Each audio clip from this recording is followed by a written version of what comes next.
हाँ? स्वामी जी कहाँ गए? सुनिए, चूनादेव बाबा कहाँ गए? हमारे बैग भी नहीं है। चूनादेव बाबा नाम ऐसे नहीं है, लोगों को चूना लगाता है। वो आदमी जिसे नौकरी मिली थी, दोनों मिले हुए हैं, वो उसका बेटा है। क्या यार, ये बात पहले क्यों नहीं बताई? वो कहावत है ना, समझदार को इशारा काफी है। मैं कब से इशारा कर रहा था। अरे यार, पॉकेट में एक ढेला नहीं बचा है, वो मेरे सारे पैसे ले गया। अब यहाँ पर क्या करेंगे? घबराओ मत, मैं अपने पापा का नाम लूंगा ना तो सब कुछ अपने आप ठीक हो जाएगा। मेरे पापा अरविंद यहाँ के राजा हैं। तुम अरविंद के बेटे हो क्या? हाँ, आप उन्हें जानते हैं क्या? तुम्हारा सामान जो लेके भाग गया वही तो अरविंद है। लेकिन माँ ने कहा वो करोड़पति जमींदार है। करोड़पति जमींदार नहीं है, जमीन पे सोने वाला रोडपति है। तुम्हारे पैसों से बियर बार में ऐश कर रहा होगा।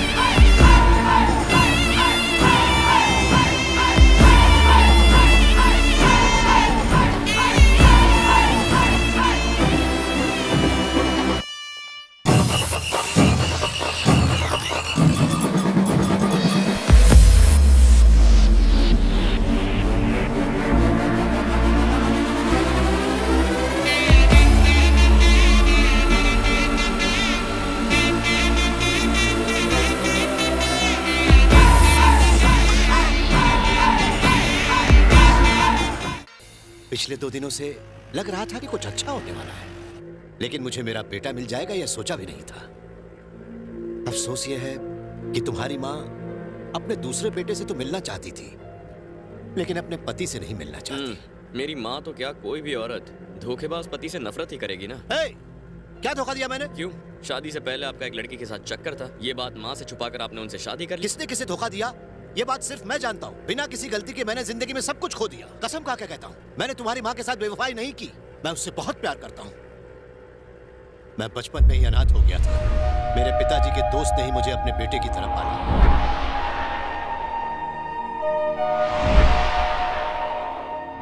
आप इस बार एमएलए के इलेक्शन में क्यों नहीं खड़े होना चाहते? हम कुछ नहीं जानते, आप ही हमारे एमएलए होंगे। सारी जिंदगी क्या मैं ही एमएलए बनता रहूंगा?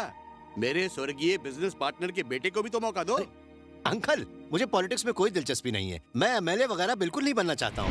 मालिक, आप और अरुण भैया अगर इलेक्शन नहीं लड़ना चाहते तो वो टिकट मुझे दे दीजिए ना। मैं भी तो आपके परिवार का हिस्सा हूँ। पशुपति, परिवार के साथ रहने और परिवार का हिस्सा होने में फर्क है। नौकर को अपनी औकात भूलकर मालिक बनने की कोशिश नहीं करनी चाहिए। मैं तो आपका वफादार हूँ मालिक। वफादार तो कुत्ता भी होता है, मगर उसकी जगह घर के बाहर होती है। उसे घर के अंदर नहीं लाया जाता है। इस घर की गद्दी पर सिर्फ इस घर का बेटा ही बैठेगा। आखिर ये हमारी इज्जत का सवाल है। मुझे गलत मत समझिए मालिक। अगर मैंने अरविंद का प्यार लक्ष्मी को यहाँ से भगाया नहीं होता और अरविंद से अगर झूठ नहीं बोला होता कि वो मर चुके हैं, तो आपकी इज्जत का क्या होगा? ये क्या बोल रहा है तू? लक्ष्मी जिंदा है? अरे अंकल, आप भी चुप मत पड़िए। सच सच बोल, वरना मैं तुझे जान से मार डालूंगा। अरविंद जी, मैं आपको सच बताता हूँ। आपके अंकल ने मुझे लक्ष्मी को इस शहर से दूर ले जाने के लिए कहा था, ताकि उसकी मौत की झूठी खबर सुनकर आप तुलसी से शादी कर लें। मेरी लक्ष्मी कहाँ है पता? मुझे नहीं पता। अंकल, क्या उसने जो कहा सच है? हाँ, ये सच है। मैंने बस अपने खानदान की इज्जत की में गई आपके खानदान की इज्जत। उस वक्त लक्ष्मी के पेट में मेरा बच्चा पल रहा था। इससे तो अच्छा होता आप मुझे अनाथ ही रहने देते। ये सच जाने बगैर मैंने तुलसी के साथ घर बसाया और अब उससे 2 बच्चे भी हैं।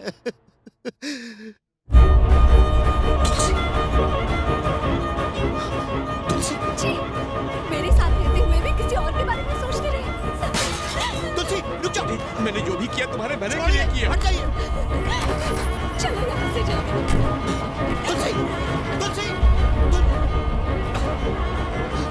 भगवान, ये क्या हो गया? आओ सब लोग आओ। ये क्या किया आपने? आपने गुस्से में आकर मालिक को मार दिया।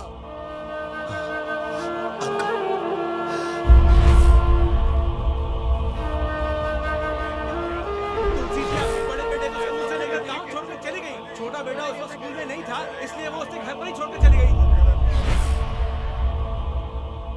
सजा काट के रिहा होने के बाद मैंने हर जगह तुम्हारी माँ की तलाश की, पर वो कहीं नहीं मिली। लक्ष्मी को भी ढूंढा। हमारे बेटे को जन्म देते ही वो इस दुनिया को छोड़कर चली गई। फिर मैं शक्ति को लेकर यहाँ आ गया। पर अब आप अकेले नहीं हैं, मैं और माँ आपके साथ हैं। मेरे साथ अपने घर चलिए। ये नहीं हो सकता। जिस तरह तुमसे मिला उसी तरह मैं लक्ष्मी के बेटे से भी मिलना चाहता हूँ। अगर वो भी मिल जाए मुझे तो मेरे दिल को सुकून मिलेगा।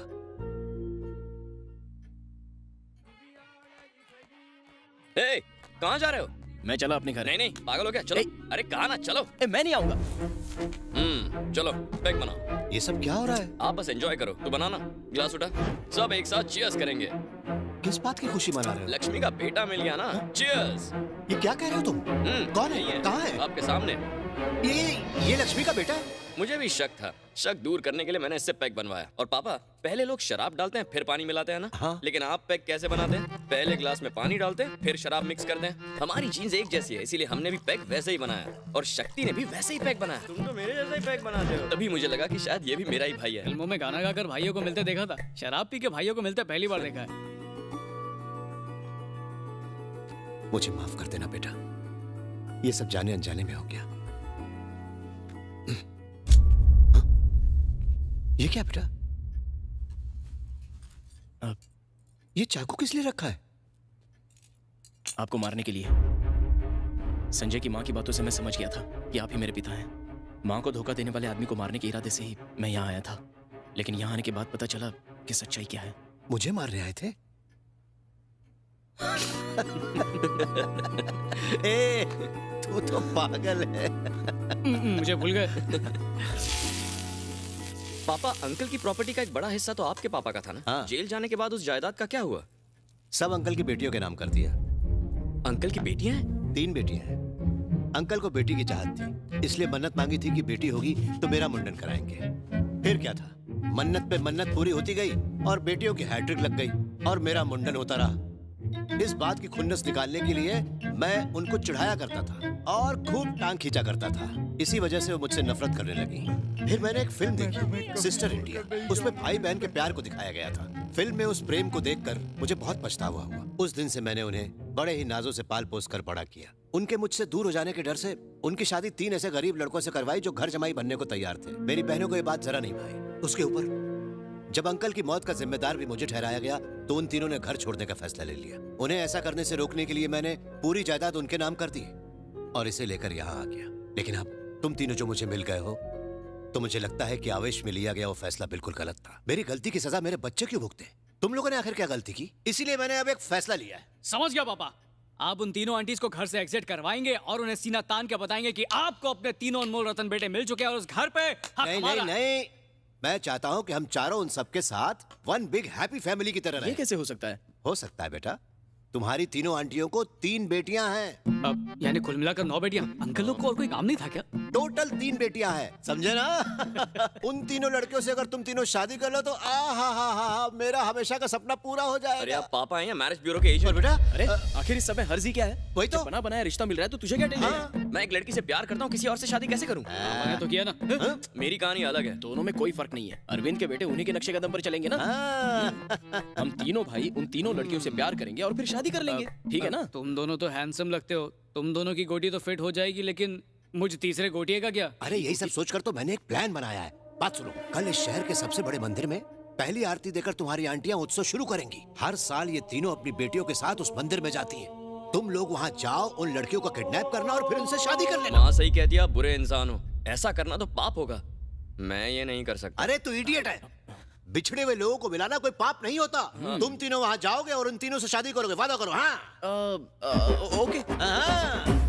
Double okay. चलो, सोच क्या रहे हो?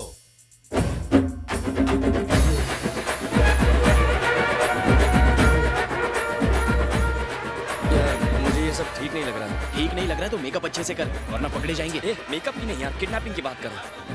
भैया मेरी शादी होने का कोई चांस ही नहीं था। बड़ी मुश्किल से पापा ने अंधेरे में उम्मीद का नाइट लैम्प जलाया। प्लीज अब ऐसी बात करके उस नाइट लैम्प को बुझाओ मत। तुम चाहे जो भी कहो, किसी लड़की से जबरदस्ती शादी करना बिल्कुल गलत बात है। अरे तू किडनैपिंग का काम कर, शादी का काम हम कर लेंगे। तीनों लड़कियों को उठाने की क्या जरूरत है? 2 साबुन खरीदने पर 1 साबुन फ्री मिलता है ना, उसी तरह 2 लड़कियों को उठाने पर 1 लड़की फ्री मिलती हाँ, है। 3 रहेंगी तो ऑप्शन ज्यादा मिलेंगे। बेटा, मैं यहाँ ऊपर खड़ा हूँ, दिख रहा हूँ ना? वो देखो पापा। हाँ दिख गया। सुनाई दे रहा है? हाँ सुनाई आप दे रहा है, चिल्ला क्यों रहे हो? वो तीनों वहीं खड़ी है। कहाँ खड़ी है? कहाँ है वो? वो जो हरी साड़ी पहनकर खड़ी हुई है ना, वो सबसे बड़ी वाली है। पापा दिख गई। पापा रो क्यों रहे हो? बचपन में उसकी गुड़िया तोड़ दी थी, वही सोच के भावुक हो गया। अरे बाद में नई वाली दिला देना। बताओ दूसरी वाली कहाँ है? वो जो ब्लू साड़ी पहन के खड़ी हुई है ना, वो छोटी वाली है। और वो जो पिंक साड़ी पहने हुए है ना, वो बीच वाली है। कहाँ है कहाँ?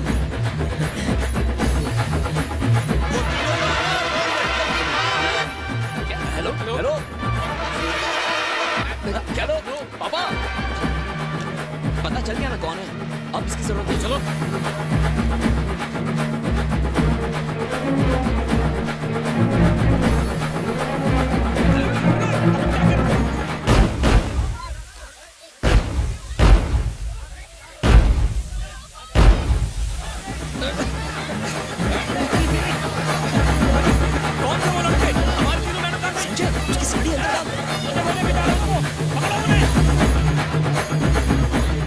तुमने इन्हें क्लोरोफॉर्म सुंघाया था ना? मैंने पूरी शीशी खाली कर दी। ये अगले 3-4 घंटे तक उठेंगी नहीं।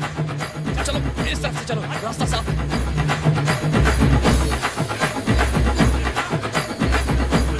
अरे वली तू इधर कैसे? अरे जल्दी चल, पिटेगा। अच्छा मैसेज करना।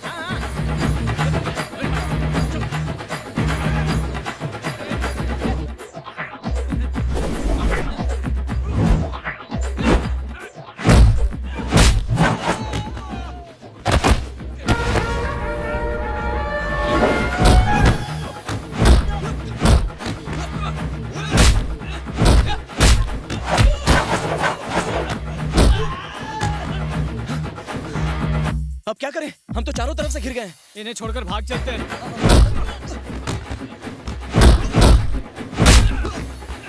हे, तुम इन्हें लेकर जाओ, मैं संभाल लेता हूँ। संजय तो संभाल लेना इन्हें। चलो चलो।